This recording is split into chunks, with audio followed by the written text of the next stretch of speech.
கண்ணதாசனுடைய வரிகள்ல உணர்வுகளுக்கு எப்பவுமே முதலிடம் உண்டு. அதனாலதான் இன்னும் கூட அவருடைய கவிதைகள் உயிர் போல இருக்கு. அழுகைய பத்தி கண்ணதாசன் நிறைய கவிதைகள் எழுதி இருந்தாலும் இந்த கவிதை உங்களை நெகிழ வைக்கும்.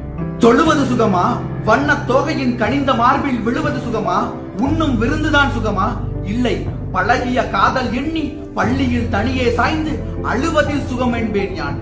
அறிந்தவர் அறிவாராக. வாழ்க்கையினுடைய சூட்சமத்தை இவ்வளவு ரத்தன சுருக்கமாக எந்த ஒரு கவிஞனும் கூறியது கிடையாது. வீடு வரை உறவு, வீதி வரை மனைவி, காடு வரை பிள்ளை, கடைசி வரை யாரோ, ஆடி வரும் ஆட்டம் ஆயிரத்தில் நாட்டம், கூடி வரும் கூட்டம் கொள்ளி வரை வருமா, தொட்டிலுக்கு அன்னை கட்டிலுக்கு கண்ணி, பட்டினிக்கு தீனி கெட்ட பின்பு ஞானி. தமிழ் மொழியின் மீதான கண்ணதாசனின் காதல் அளப்பரியது.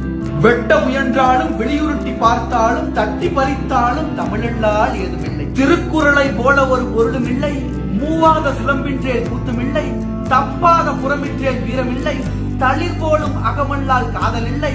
எப்போதும் தமிழ் மொழி போல் ஒரு மொழியே இல்லை, எப்போதும் தமிழ் மொழி போல் ஒரு மொழியே இல்லை.